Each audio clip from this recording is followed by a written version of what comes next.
Welcome, everyone, to another edition of Marketing the Invisible. My name is Tom Poland, beaming out to you from the sunny Sunshine Coast here in Australia. Rejoined today, I should say, by Paul Brodie. Paul, g'day, very warm welcome to Marketing the Invisible. Where are you hanging out, sir? Arlington, Texas. So we're in the morning. I'm still in the afternoon. Yeah, we got, I'm a man ahead of your time. We got 7:36 a.m. here, and you must have what, late afternoon? Yeah, 3:30 in the afternoon. So I'm seeing my future right now. Well, last night was good. You're going to enjoy it. I had a ball. Folks, let's get off geography and on to Paul. Paul is as you can see, an incredibly well organized individual just by his background, the clarity, the branding. It's all the Lone Star imagery. It's pretty impressive. And Paul's equally impressive. He's a 21-time best-selling author.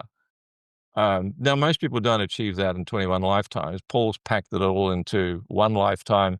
He's the CEO of Brodie Consulting. He helps people share their stories to position them as experts in their field and has launched over 200 best-selling books for his clients. So we're about to tap into a goldmine, folks. If you need to relaunch a book, if you have a book, if you're thinking about it, you're going to pick up ideas from this that are invaluable. And it's the gardeners say the best earth is the earth that's gone through the worm. So the earth that's gone through the worm in this case is Paul having launched 200 best-selling books for his clients. Subject today is actually focusing on relaunching your book. Paul, our 7 minutes is going to start now. Question number one is, who's your ideal client? I love it when we have timers. That's always a great part of this. So ideal client are people that want to get their stories out in the world. 80% of our business are nonfiction business owners that are wanting to utilize their book as the extension of their business and their brand, their foundation. That's basically what we do. What we really do is digital marketing. But at the end of the day, what does it come down to? It comes down to really being able to leverage that. And how do we leverage that? By having the book. And that's why we do relaunches for those that may have launched initially. Maybe they didn't get the success they deserved. So we do a lot of relaunches, but we also do launches as well for people that just want to get their books out there in the world for that first time. We do publishing as well, but really marketing is our core. And that's what we focus on, Tom. Because there's an awful lot of people, in my experience, and my first two books would fall into this category, who think it's about writing a great book. And and getting a book out there, folks, it's like giving birth. It's a lot of fun at the start of the process. It's all very exciting, but by the time you get the frickin' book out there, you are so over it. But then you get the book into the world, and it doesn't sell, and that can be a tremendously disappointing, anticlimactic experience. So question two is, I might have stolen some thunder here, but is that the problem you solve? What's the problem you solve? Really, just telling our clients very clearly, done is better than perfect. Get your book out in the world. I'm a perfectionist myself. It took me 4 years to get my first book out because I wanted it to be perfect. And I got an imposter syndrome. And long story short, I just said, screw it. Let's do it. Let's get it out there in the world. And that's our mentality with our clients. We can go from idea to publish a book within 70 days because we also have a 10-week program that helps them get the book done. And really, what am I teaching? A system, a framework, and a process. And that's how we operate. You talk about the organization at the start of this. As you see, everything we do is organized, everything is on brand.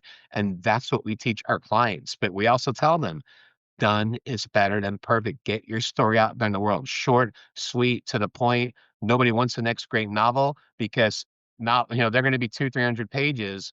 No one ever reads those. 20% of our population ever finishes a book cover to cover. So we get short, sweet, to the point, actionable tips, 10 key talking points, and let's get on with it. Yeah, I think you're generous with the 20% of the population, 20% of readers, which are probably 20% of the population. So maybe, I don't know, 4% of the population. Who knows? No one knows. But a lot of people Low don't read the number. whole book. And let's face it. I mean, do you want, you and me, listener, dear listener, do you and I want the real oil in 300 pages, or we'd prefer to have it in 30 pages? Think about it. Because it's not fiction. I've read many fiction books where we're disappointed when it gets to the end because the book was so darn good. With a nonfiction, with marketing books or business building book, we do want the real oil in a more succinct manner. So, what would you say, Paul? We've probably talked about some of the symptoms that people are experiencing when they have trying to get a book out there. What would you say are some of the biggest common mistakes? This is question 4, and we've got just under 4 minutes left, that people make when they're trying to write a book or get a book selling and generate leads from a book. So it's really about 50% story, 50% content. The story gets them hooked. The content basically reinforces everything, right? So that's what we try to teach them. Short, sweet, to the point, 10 key talking points if it's nonfiction, because that's what you want, right? You just hit the nail on the head. You want a book that someone can read on a flight from Dallas to Vegas, something within a couple of hours that gives you great tips. So I always talk about it short, sweet, and to the point. And some people, they just want to share their life story. And I've got to tell them, we got to solve the expectations on this. One, do you want to make this about yourself? Or two, do you want to monetize this for your business and your brand? Mm. Obviously, that's what you're in for, because with a company like ours, it is an investment. So we want to make sure that you have every opportunity to maximize your investment, because I tell our clients, you expect to make a fortune in royalties, not going to happen. Where you make it is leverage it for your business and your brand as a lead magnet to build your client base and then to sell your back end core offers. That's what it is. And it's really kind of drilling that point and just telling them again, we just touched on this last question, Tom. Done is better than perfect. Get your story out there in the world. You can fix it later. And I think you just very briefly touched on, the 10 talking points, limit your book to 10 talking points. That's one of the part of the framework that you offer. And it's probably one of the mistakes that people make is they don't start off with what are the talking points. Yeah. So let's give folks a top tip. Now, they might need to hire your company to help them with the whole thing, but this might take them a step in the right direction. What's a top tip you can give folks? 2 minutes left.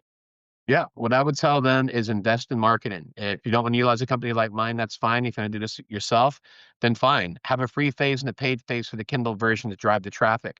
Utilize promos like FreeBooksing, the Plus Your Life brand on the free end. On the paid side, look at K-Book promotions. Look at ButtBooks. Look at eReader News Today, Robin Reads.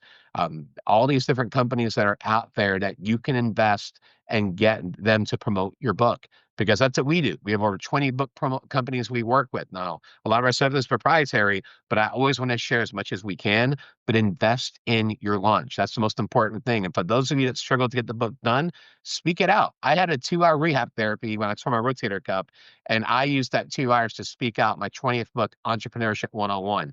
If there's a will, there's a way. Get your story out. Thank you. Where can people go to find out more about what you're doing? So BrodieConsultingGroup.com, that is my hub. You can grab a free copy of our Get Published book. You can read over 50 client testimonials. You can go to our chat program in there. You can reach out to me if you want to have a discussion. But our services, they're an investment. They're not for everyone. But if you really want to get your book out there and get the results that you deserve, then we'd love to have that conversation with you. And you've Again, you've and you've got consulting. and you've got a free book there as an example, Brodie, Brodie, consultinggroup.com. That'll be under Yeah. the video if you're watching a video. If you're on a Stitcher or iTunes, Brodie, consultinggroup.com. Um, Yeah. Thank you, sir. 33 seconds left. What's the one question I should have asked you but didn't? I think we hit everything. I mean, we should just call this the Bald and the Beautiful, man. We got this covered.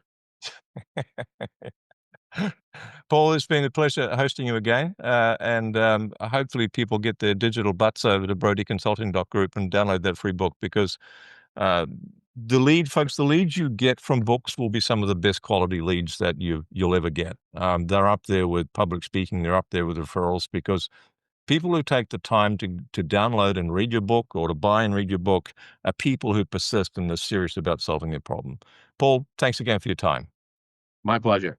Cheers, everyone. Thanks for checking out our Marketing the Invisible podcast. If you like what we're doing here, please head over to iTunes to subscribe, rate us, and leave us a review. It's very much appreciated. And if you want to generate 5 fresh leads in just 5 hours, then check out www.5hourchallenge.com.